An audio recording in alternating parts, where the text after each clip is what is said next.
menjadi dua corak, Ahlul Bait versi Ahlus Sunnah dan Ahlul Bait versi Rafidhah. Rafidhah ini Ahlul Bait yang membenci Abu Bakar, Umar, Utsman, dan hampir semua istri Nabi mereka benci, kecuali Khadijah, ya, Ummu Salamah barangkali. Jadi mereka benci sekali dengan sahabat-sahabat Nabi, bahkan kepada Aisyah. Dulu kalau disebut Syiah itu positif, tidak ada masalah. Di zaman dulu Syiah itu pengikut Ali, lawan Muawiyah, itu politik. Belakangan gerakan ini menjadi sebuah akidah. Maka ada beberapa zuriat Nabi protes kepada saya, semua Habib itu Syiah. Saya tanya, Syiah apa dulu? Syiah mahabbah pengikut Sayyidina Ali atau Syiah Rafidhah? Saya tanya gitu.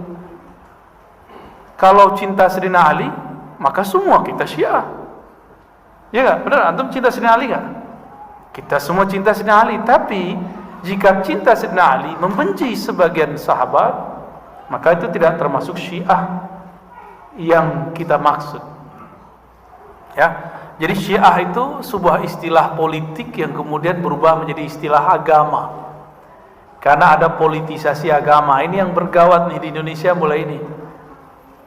Dulu saya kajian, Bapak Saudara makan Allah, tentang kajian Ma'rifatul Ruh, nggak ada yang protes. Giliran saya ngisi di Kemenak, dicari-cari kesalahan saya. Ya. Oh, kayaknya emang ada yang nggak seneng kita buka ilmu ini. Jadi antum gak usah balas-balas ya, biarin aja ya. Jadi gak usah khawatir. Saya kemudian diperkarakan masalah Al-Ghaus, Al-Mahdi. Antum coba cek, apakah pernah saya menaskan menyebutkan Al-Mahdi seseorang? Kan gak ada. Ada gak di kajian saya? Pak Hashim ikut saya kan selama ini? Ini kemana-mana ikut ngaji, sampai ke puncak saya diikutin. Pernah gak saya mengatakan Al-Ghaus Al-Mahdi si fulan? Pernah enggak? Enggak ada. Justru saya mencintai semua Ahlul Bait karena saya khawatir nanti dari keluarga mereka keluar Al-Mahdi. Gitu. Cuma sekarang saya punya guru, mursyid saya banyak. Mursyid saya ini Thariqat Nasamaniyah, saya ngambil kepada Abuya Hasan Basri, sudah wafat.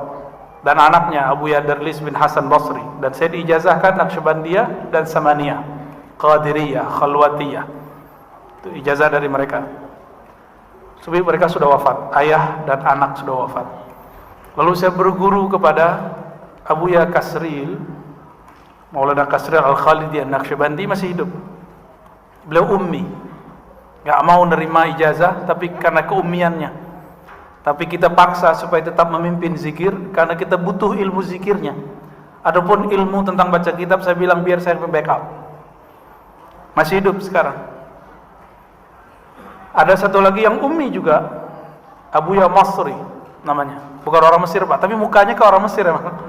Guru saya dulu Dr. Bashiri Abdul Mu'ti, ngajar juga di Darussunnah, ngajar di UIN juga dulu. Beliau ahli dirasa Islamiyah lah, keilmuan Islamnya lengkap. Syair bisa, tafsir bisa, nahwu bisa, usul fikih bisa, apa aja bisa. Mukanya mirip. Saya mikir jangan-jangan emang dia dari Mesir nih, keturunan dulu ya. Abuya Masri mengijazahkan saya juga Naqsyabandiyah, Khalidiyah, Samaniyah, Khalwatiyah, Al-Qadiriyah. Jadi saya bersanad, alhamdulillah. Kemudian juga guru saya waktu saya masih kecil namanya Abuya Riswandi. Mengijazahkan saya juga Naqsyabandiyah. Dan mentalkinkan Samaniyah, tapi tidak mengijazahkan Samaniyahnya. Tapi beliau ngambil tabarruk kepada saya Thariqah Syaziliyah. Jadi ini guru yang mau merendah juga nih. Ya, ada guru begitu, Pak. Dan saya mudabbaj itu dalam ilmu sanad saling mengambil. Dia mengambil dari saya mengambil dari dia.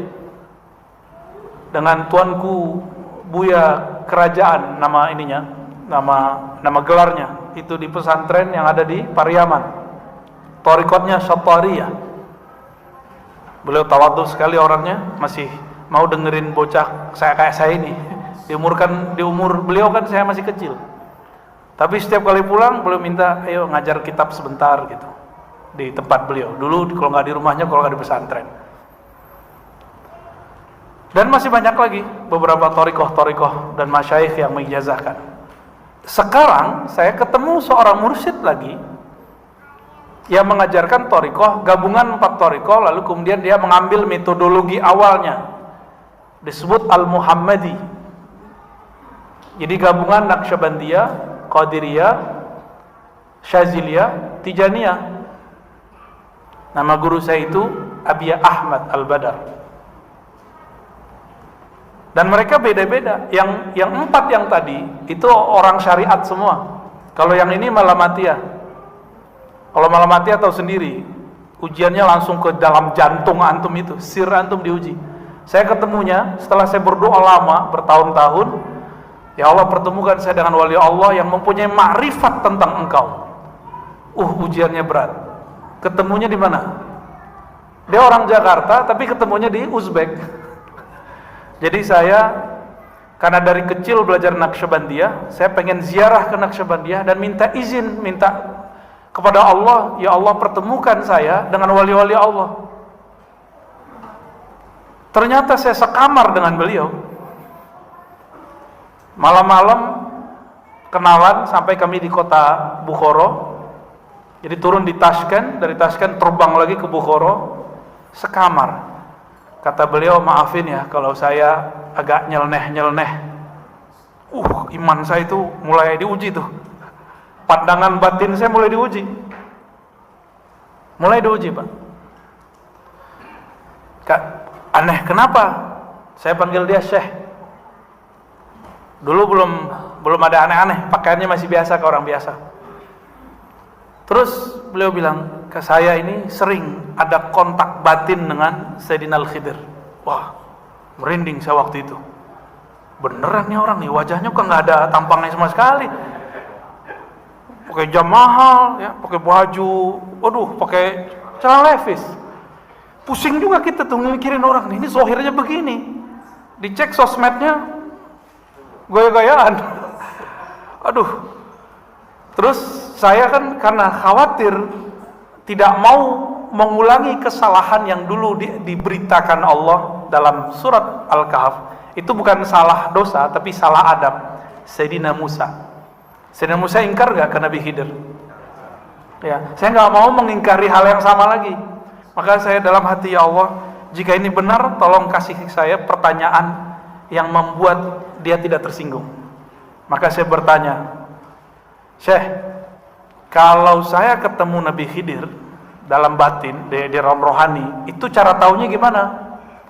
Itu bahasa halus daripada saya mau nanya gini ke dia, muka kayak kamu ketemu Nabi Khidir, tahu dari mana tuh Nabi Khidir gitu.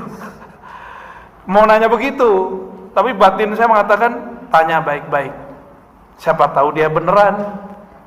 Maka saya bertanyalah, Syekh, kalau saya yang ketemu Khidir, Balya bin Mulkan, itu tahu benernya gimana? Langsung dia tunjuk dada saya, kamu kan punya sir dalam dirimu. Merinding saya ditunjuk begitu. Kamu punya sir dalam dirimu. Sirmu itu ada ruh di dalamnya. Ruh kenal dengan ruh. Sir kenal dengan sir. Di situ saya mulai berhati-hati dengan orang ini. Gak boleh suzon sama sekali. Suzon lewat kita. Nah itu ceritanya. Maka selama pandemi saya dapat hadiah itu. Hadiah mulazamah, diminta beliau ngajar hikam di tempatnya. Jadi ceritanya saya diminta ngajar hikam di tempatnya. Arozi bisa ngajar hikam nggak? Oh siap, saya ngajar hikam lah di sana. Waduh, saya diuji Pak. Ngajar hikam orangnya main PS. Hikam kan mengajarkan berbaik sangka, benar nggak? Dia main PS, saya bisa nggak baik sangka sama dia? Selesai saya ngajar hikam, saya duduk bersama beliau, nemenin beliau main PS. Ternyata beliau ini satu napas nggak pernah lupa kepada Allah Subhanahu Wa Taala. Jadi ketika main segala macam, ada sirnya turun, diambil kertas dia tulis. Saya mau nanya waktu itu, Syekh, ente tahu nama ruh, dalilnya mana? Ada nggak ulama terdahulu yang ngomong nama ruh? Jadi dulu saya termasuk